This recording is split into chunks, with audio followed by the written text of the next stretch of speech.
This advertising strategy got me over 4.9K in less than 14 days. And today, I'm going to share exactly how I did it for free. But you won't see just any vague advice like find a winning product. I'm talking actual back-end deeps. The ad copy I used, the image that performed the best, and the scaling strategy that made it all work. Plus, towards the end of the video, I'm going to reveal the secret tool that I wouldn't have made 5K in 14 days without. If you've been asking, what do these ads actually look like and how are people making money in e-com, this is for you. All right, let's talk numbers. Here's the back end of my Meta Ads account showing the campaign results. These are all the purchases I got and a solid return on ad spend and a product that clearly resonated with my audience.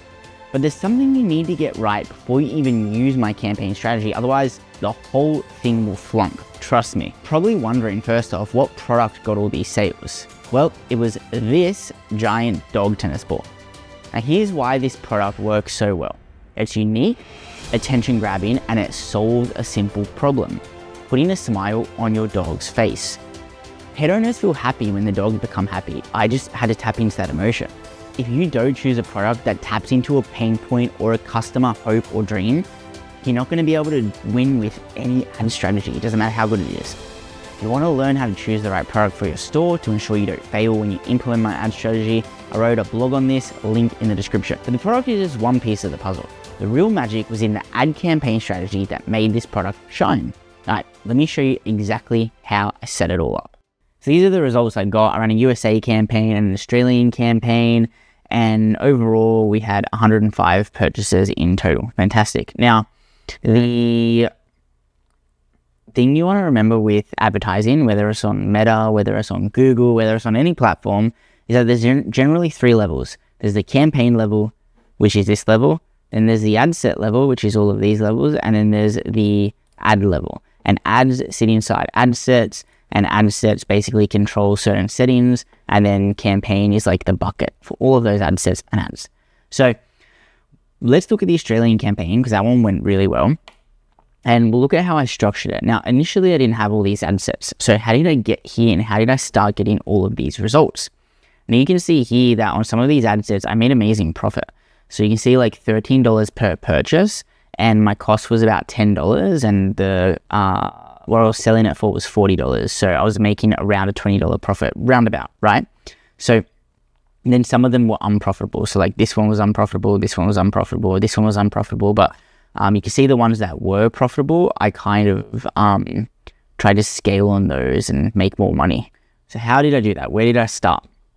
So essentially I started with just these 4, 5 ad sets. These ones here, that's it. That's all I started with.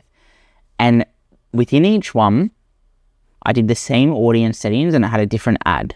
So the only thing I changed between them was the ad. And that way I'm testing which ad works better.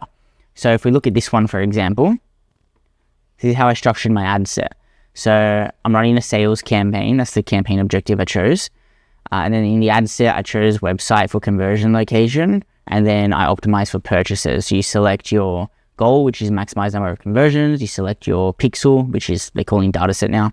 And then you select the purchase event. Now, to set all that up, you just got to basically add Facebook to your Shopify store, which is really easy to do. Now, I set my budgets really low at the start. I was doing like $5 daily budget because I just wanted to see on every ad set I was spending $5 per day, and I wanted to see which one would get better sort of results, and then I would turn the ones off that weren't and keep the ones on that did work. And hear my dog snoring.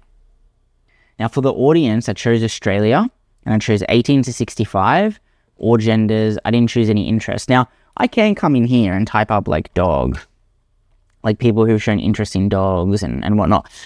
I didn't want to do that because you get better results if you go broad, unless you're selling something very specific. Like if you're selling childcare services, then you're going to want to pick, parents. Not that one, the one that actually says, here we go, parents, because you can actually target people who have parents of children with different ages.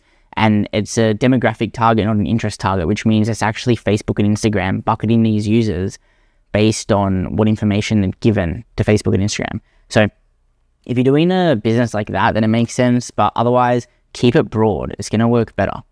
Now, placements, I just kept it on, well, this is actually bad practice. I shouldn't have done that, but I kept it on all placements.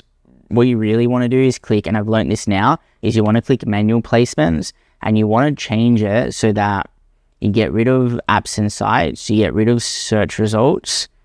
I can keep those on. Usually keep those on, and I get rid of marketplace and right column, because people are generally buying from the feed and from stories, essentially. That's what I find in my results. So that's why now in my e-com stores, that's what I do. But in the past, I just did that. It worked this time, so it's okay. Anyhow, then we look at the ad, right? So in that ad set, then what I did was I selected my page and my Instagram, my Facebook page and Instagram account. You can name it whatever you want. And I basically chose to upload an image, essentially. And then this is the text that I had. So this is what the image looked like. I believe I got AI to create it. So I didn't even make this image. I got some random software online. Can't remember what it was called, but it was terrible. And it basically made this shitty ad for me. And believe it or not, it didn't work. Here was the text that I used. So the text was pretty good. Why? Because I called out Aussie dog lovers straight away. So straight away, if you're that audience, even though we're targeting broad in our ad set level here, and it's like 1865, we're not telling Meta who to target, because our ad copy is very specific, people who are Aussie dog lovers are now going to be more likely to respond to this. So Meta is going to see that, and it's going to target more people that respond to it. Responding to it means like, staying on the ad for longer, like keeping the ad in their screen for longer, clicking the see more button here when they see the text, clicking on anything on the ad, commenting, liking, or sharing, anything. Any interaction with the ad in any way, even keeping the ad on their screen for a longer period of time, will show Facebook that that's the audience we want to target. It's going to find more people like that with similar characteristics, and you're basically going to get a more optimized campaign like that. So that's essentially how it works. That's why your copy is really important, and that's why this copy is good, because I call it out right from the start. But this didn't work. So what did I do? Well, I ran a few different ads. So I ran this one. You can see a lot of likes and angry reactions and comments for this one. Pretty simple ad.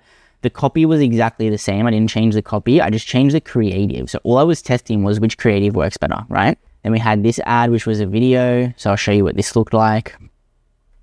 Wow, this one had 99 reactions. Let them play with the monster tennis ball without afraid your dog will swallow a tennis ball. Let them play with the monster tennis ball without getting it completely in their mouth because of its size. The ball is chew resistant. It keeps your dog busy for hours. Looks just like a tennis ball, but you don't need constant supervision. Built to last. Bouncy enough to interest your furry friend, but soft enough that it wouldn't hurt if ran out of stock 3 times. Now, I didn't make this ad. I found this on YouTube. Literally, like I was on YouTube Shorts and I looked up dog tennis, giant tennis ball. And I found the ad, I downloaded it. There was a software, I just looked up, download YouTube Shorts for free. Use one of the random fish software that came up, and I basically grabbed this ad and popped it in. That's how I get my video ads, because I don't have time to like record and get the product and do all of that. So that's how you get video ads these days. You can do the same with TikTok. So this was my second video ad.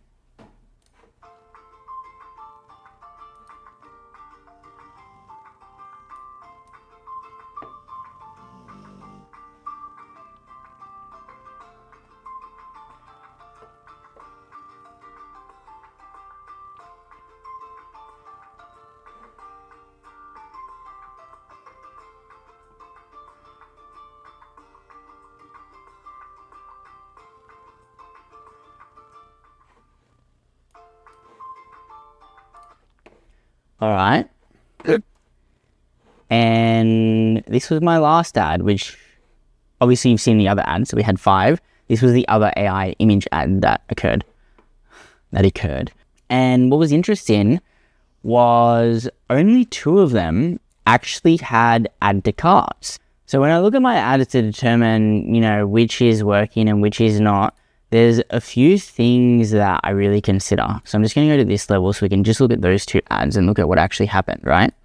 So the first thing that I look at is reach. And I want to understand how many people are we reaching and how many times are we reaching them. So Meta, Facebook and Instagram, will automatically reach your users and it'll reach them a second time or a third time if it thinks it's going to get conversions by doing that. And that's why I have these two metrics. Reach basically means the number of times that your ad is going to be shown to one person. If that ad is shown 10 times to them, it's still one reach because it's the same person. Impressions is how many times your ad appears on a screen. So if that one person receives the ad 10 times, that's 10 impressions, but only one reach. The next thing I look at after understanding the sort of frequency that each user is receiving the ad at, I look at CPM. CPM is a measure of the cost per 1,000 impressions. So basically how much it costs you to reach 1,000 people. Kind of, that's what it means, right? And essentially, why I look at this is because I know that the way the bidding system works in Meta is that if your ad performs better, if Facebook and Instagram think that your ad is higher quality, that's going to reduce your CPM because it's going to be cheaper for you to reach those users. So on Google Ads, if you were to, have a really good ad, but there's a lot of competition, the cost is going to be higher. On Facebook and Instagram ads, it's the opposite. If you do a really good job and Facebook thinks you've got a really good ad, your cost is going to drop and it's going to stabilize. So I look at this to get a sort of gauge of where my CPM is at. Now, for a conversion campaign, CPMs of like $30, $40 are completely normal. Sometimes they're a lot higher too. So looking at these, when I saw $16 CPM, I was really happy. I was like, fuck yeah, let's go. Now, if you run a different campaign objective, you'll get lower CPM because the bidding works differently. But for conversion campaigns or sales campaigns, that's sort of what you're looking at. So I saw this and I thought, all right, this is a good sign. This one seems to be working a bit better, but let's look at the rest of the metrics. And these two metrics aren't relevant for this because it's an image ad, but for this one here, which is a video ad, these two metrics are relevant. So this metric basically tells you how, as a percentage, how many people are watching your video to 100% out of the impressions that your ad received. So it gives you a good indicator of like, are people watching your ad to completion? And then the way you create that, it's not a metric that Facebook gives you. So what you have to do is you have to come to columns and you have to go customize columns and then you go create. Where is it? There. And you go create custom metric.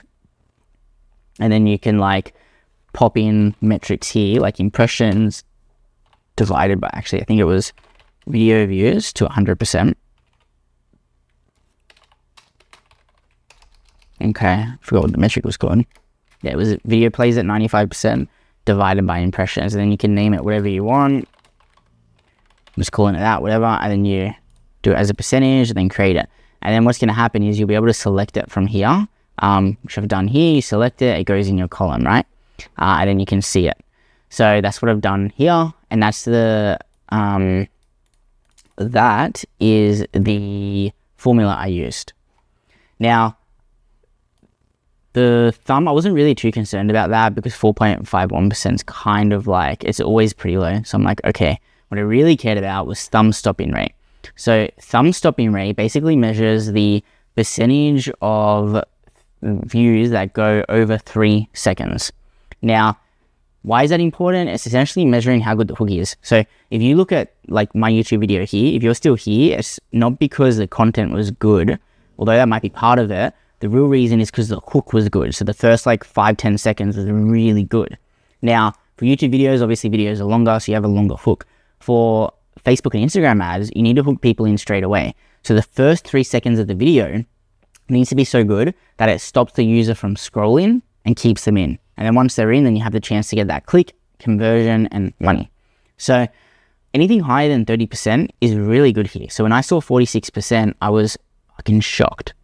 Now, outbound CTR, I'm looking at 1.5% as a gauge. Now, this campaign wasn't really getting that. So I took the average, and the average was 1.24%. And then I saw, all right, this one's higher, this one's winning. So what I saw was this video, although it had better metrics from the video point of view and the CTR and all of that, it cost a lot more to get a user to click on it and go to the product page for whatever reason.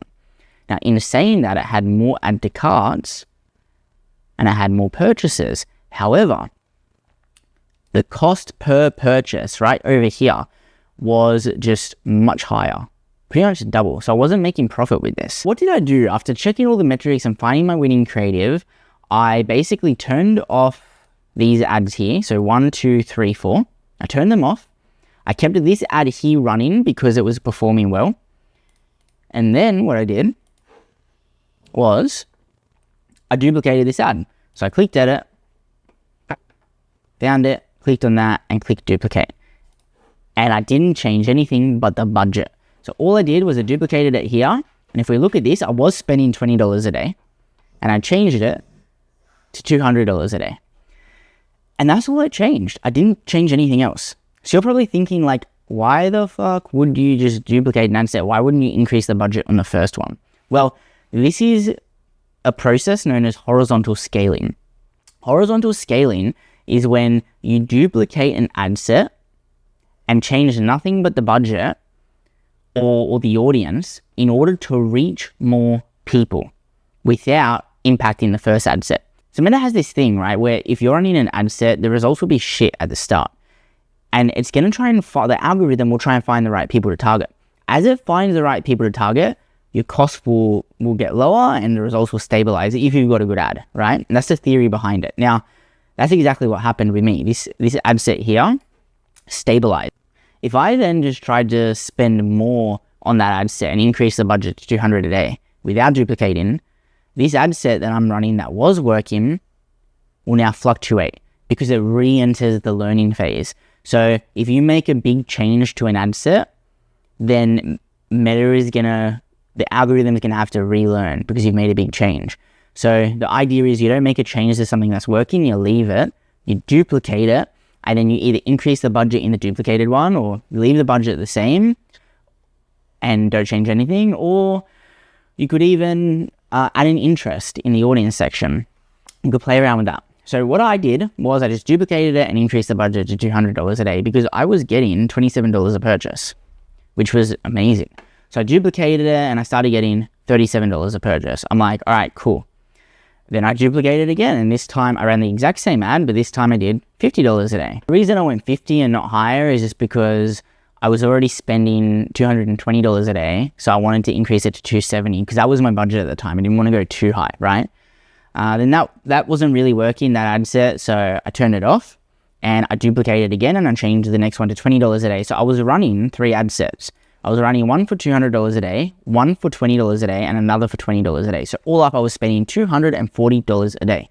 Now, what you'll find is that when you duplicate, the ad set might not work. Like this one here didn't work. I was getting each purchase for $106 per purchase. The reason that happens is when you duplicate an ad set, Meta is going to try to find other people that fit that are similar to the group you're already targeting in your previous ad set, and sometimes it just doesn't hit the mark. So you just turn that ad set off and duplicate again. And I basically continued this process. I kept horizontal scaling and I just kept going and going and going. And eventually what I did was I scaled to an ad set to get it down to $13 per purchase, which is insane. And if we look at this ad, this was actually the video ad. I started running that one again. And the reason this is CPR is what I did was here in this section, I added a cost per result goal. So usually you let that be anything, you just let it be 0, you let it automatic. And for what Meta will do is they will try to find you as many purchases for the lowest cost possible. Now what I did by adding this in, I was telling Meta, hey, I want you to find purchases for $20 or less. Now it's not always going to be like that, but it's going to more often than not get me that result. And what I had to do here is make sure that cost per result goal was selected. Now what I also did was I duplicated that and tried to run an ad set here, which did not work, running a bid cap ad. So I was playing around with a second strategy. I'm not going to go over what that is and how it works because it's going to be a real long video, but just know that it didn't work for me. And it usually doesn't work for me. But you're probably thinking, is that all it takes to get results with ads? The answer is no. There's still something else that I had to do to get some of my ads working better. This is where automated rules come in. So while I was duplicating ad sets, there is actually a secret way to increase more budget on your current ad set that's working without making it re-enter the learning phase. Remember, I said that if you increase your budget too high, it's going to cap out and the learning phase is gonna re-enter and the results won't stabilize, you'll get worse results. So to counter that, what you can do is you can come to All Tools, Automated Rules. Automated rules allow you to basically create automations within Meta ads. So for example, you can increase the budget on ad sets by 3% every day if the ad set is still achieving a certain result. I want to increase the budget by 3%. Once every 12 hours, I want to run this automation. And I don't want any ad set to go above $500 per day. So once it hits that, the rule stops. And I said this increase will only occur if the cost per result is less than $23 per purchase. This cost per result goal, I wanted to take the last 3 days worth of data to calculate that. So it's taking the last 3 days and saying, is the average cost per result less than $23? Yes, it is. No, it's not. We're running it. We're not running it. And that's how it would increase or not increase the budget. So what happens is when you increase your budget by 3% every day, you're not going to exit the learning phase because it's a small adjustment to budget, right? Because there's not a big adjustment. Meta's not counting that as a big change. Therefore, you don't really exit the learning phase. However, it's going to be tedious for you to go and try and change your ad set budget every time by 3% if it's getting a certain result. So automated rules really helps you just do that faster. This is known as vertical scaling, by the way. So we already went over horizontal scaling. Vertical scaling is where you can think of it as you're going deeper in one ad set. So you're just increasing the budget in one ad set, but you're doing so moderately to prevent the damage from exiting a learning phase. One thing that I want to emphasize is that the reason this single image was responsible for making me $5,000 is because it really targets the motivator of my target audience by showing them a happy dog playing with the ball. And believe it or not, dog owners just want to make their pets happy. So when they see that, it evokes emotion inside of them and they all of a sudden want to buy the product. Now, doesn't matter how good your ads are. If you can't get the creative right, then none of this technical stuff matters. That's why it's so important to really nail that. So when you are making your ad campaigns, really spend time on nailing what does my creative, whether it be an image or video, target? What motivator does it target? And what emotion is it making them feel? If you can nail that, then everything else becomes a lot easier. But there's also a secret tool that helped me make money, and if I didn't use this, I wouldn't have been able to get sales. Here's where Hotjar came in. It's a heat map and session recording tool that helped me understand how people were interacting with my product page. It actually records what the user is doing on your page, and you see what they're clicking on, where they drop off, literally everything they do. You can also see a heat map, which shows you where people are clicking more often than not and where they're scrolling, so that I could see which images were most popular, which parts of the page were most popular. This is how I discovered this image, which was literally responsible for making me $5,000. Now, once I changed the first product image on the landing page to show this image, and I used it for my ad, I made money quickly. The purchases just started to roll through.